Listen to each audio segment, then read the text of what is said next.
മാളു മാളു, എന്താ നിന്റെ ഉദ്ദേശം? അത് പറഞ്ഞിട്ട് പോയാ മതി. ഞാൻ ചോദിച്ചത് കേട്ടില്ലേ? എന്ത് ഭാവിച്ച നീ ഇറങ്ങി പുറപ്പെട്ടിരിക്കുന്നെന്ന്? എന്താ മുരളി, എന്താ ഉണ്ടായത്?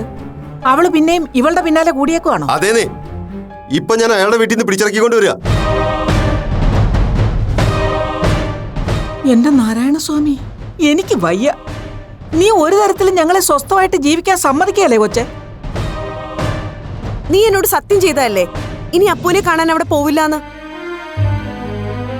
കോളേജ് 2 ദിവസം അവളെ അടുത്ത് കിട്ടിയപ്പോഴേക്കും അതൊക്കെ മറന്നു നീ? ഇത്രയും പേര് ചുറ്റും നിന്ന് ചോദിച്ചിട്ടും അവൾക്ക് വല്ല കൂസലുണ്ടോ നോക്കി. ആരെന്ത് ചോദിച്ചാലും പ്രതികരിക്കാൻ പോകണ്ടെന്ന് ഉപദേശിച്ചു കൊടുത്തിട്ടുണ്ടാവും കൂട്ടുകാരി. ചോദിക്കുന്നവര് നാണം കെട്ട് നിർത്തുമ്പോ അവള് പിടിക്കുന്നിടം ജയിക്കുമല്ലോ. ഓ, കാഞ്ഞ ബുദ്ധി തന്നെ. കണ്ടോ കണ്ടോ, കൂട്ടുകാരിയെ പറഞ്ഞ അവക്ക് അങ്ങോട്ട് ഇഷ്ടപ്പെട്ടില്ല. മുത്തശ്ശിക്കൊന്ന് മതിയാക്കിക്കൂടെ? ഒരു വീട്ടില് വഴക്കുണ്ടാക്കാതിരിക്കാനാ സാധാരണ പ്രായം ചെന്നവര് നോക്കുന്നത്.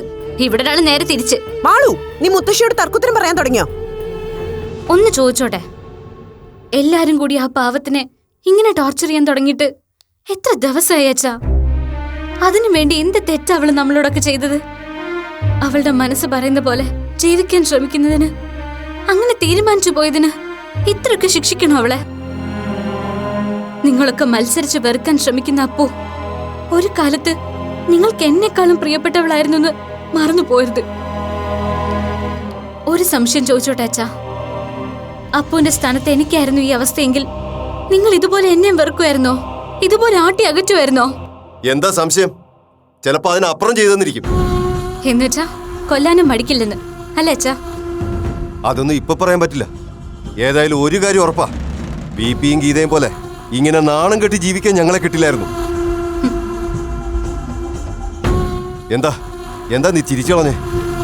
ഒന്നുമില്ല അച്ഛാ, നിങ്ങളിപ്പോ എന്നോട് കാണിക്കുന്ന ഈ സ്നേഹവും ആത്മാർത്ഥതയൊക്കെ വെറും പൊള്ളത്തരാണല്ലോ എന്ന് ആലോചിച്ച് ചിരിച്ചു പോയതാ. പറയുന്ന അനുസരിച്ച് ജീവിച്ച സ്നേഹിക്കും, സംരക്ഷിക്കും. സ്വന്തം താല്പര്യത്തിനൊത്ത് ജീവിക്കാൻ ശ്രമിച്ച വെറുക്കും. വേണ്ടി വന്ന കൊന്നു കുഴിച്ചു മൂടും. അതിനെങ്ങനെയാച്ചാ സ്നേഹം എന്ന് പറയാ? നിർത്ത്, പറഞ്ഞു പറഞ്ഞു ഒരുപാടങ്ങ് ഓവറാവല്ലേ നീ?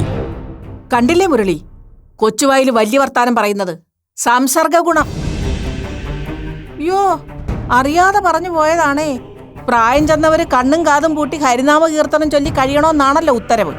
ഞാനൊന്നും പറയുന്നില്ലേ. ഇത് നിനക്കുള്ള അവസാന വാണിങ്ങാ. ഇനി ഒരിക്കൽ കൂടി അപ്പുവിനോടൊപ്പം നിന്നെ കണ്ട അതൊന്നും ഉറപ്പ് പറയാൻ പറ്റില്ല അച്ഛാ.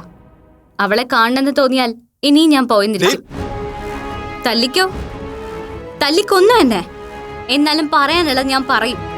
ചെയ്യണമെന്ന് തോന്നുന്ന കാര്യം ചെയ്തെന്നും ഇരിക്കും.